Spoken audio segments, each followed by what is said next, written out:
All right, you're watching Live Now. I'm Austin Westfall, a live look from the Fox flight team as they fly above the Guthrie home in Tucson. The time in Arizona, 3:45 Mountain Time. Let's check in with TMZ.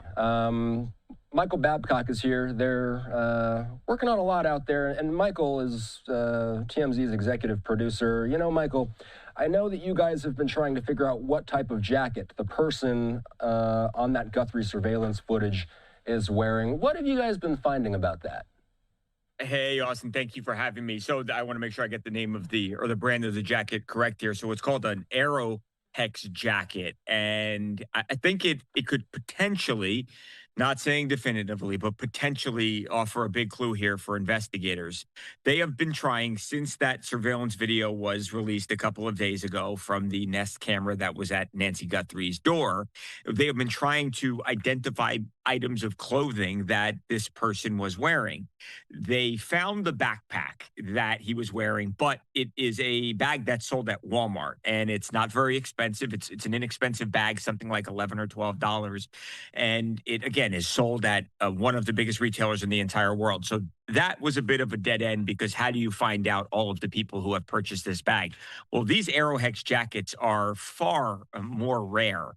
Are sold in two places, two stores in the Tucson area, of course, where Nancy lived.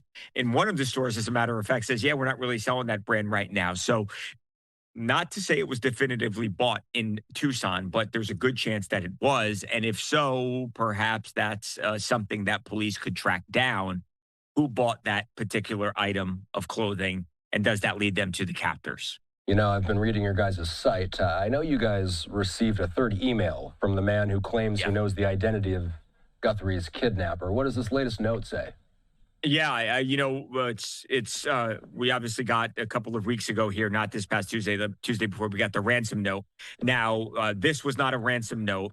3 days in a row, effectively, we have received word from someone who is anonymous that says, I know the ID, the identification of the people or person who has Nancy Guthrie. And for the price of one Bitcoin, which is about $70,000, they will divulge the name of that person or people.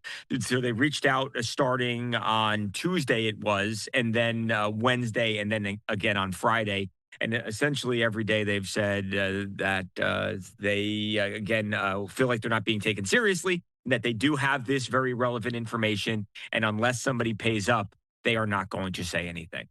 You know, last night, Fox News Digital reported on some possible friction between the Pima County Sheriff's Department and federal law enforcement. A federal law enforcement source speaking with Fox News Digital accused the sheriff of blocking the FBI from obtaining key evidence in the case.